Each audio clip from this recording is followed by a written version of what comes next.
I wanna talk about hard mods.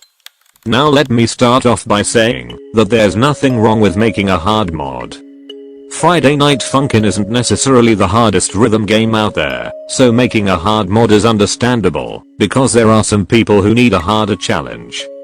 Whether that be rhythm game veterans or people that just thought the vanilla game was too easy, however it just feels like the people that make hard mods are constantly trying to one-up each other, continually making hard mods without paying attention to actually make them good hard mods. Now I'm coming off as hypocritical because I'm considered a hard mod, but let me get this off my chest regardless. I'm going to show you examples of things you should try to avoid when making a hard mod or just any mod in general.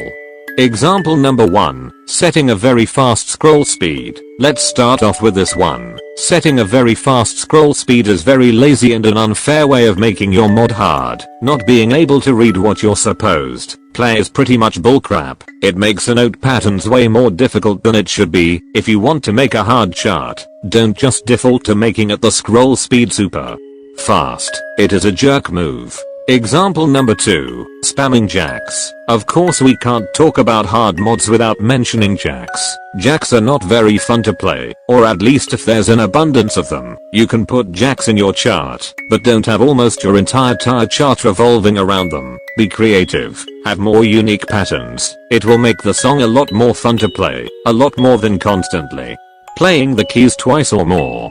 Example number 3. Overcharting. Now the mod displayed here is not filled to the brim with overcharting. However, it is definitely present and noticeable within the mod. Adding more notes than necessary is incredibly lame and a cheap way to lower some own score. Make sure that your chart always has the right amount of notes. Your chart doesn't need to have extra superfluous notes to make it hard/good. Example number 4. Making very questionable charts. Charting is a very important part of making a mod. Always make sure that your charts don't have any flaws, whether it's because the engine and used has faults, or if the charting in general is not that good. Faulty charting can make a mod unenjoyable and can ruin the overall experience. Example number 5. Note spam. Note spam is a combination of multiple bad examples that I just talked about. Note spam routinely includes more doubles, triples and or quads that are jacked often, while also this is frequently combined with fast scroll speed.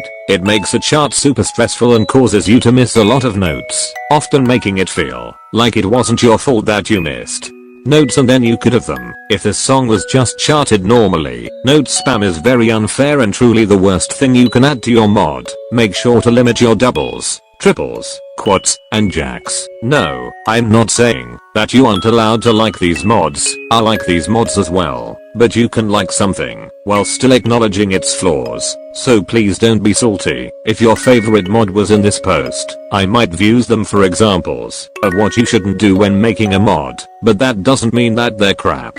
There are of course some hard mods that do everything right, with the best example being Tricky. Both of his charts do not have any of the bad things that I talked about, with fun patterns and moderate scroll speeds. We'll see if he can keep up with this when his final phase comes out.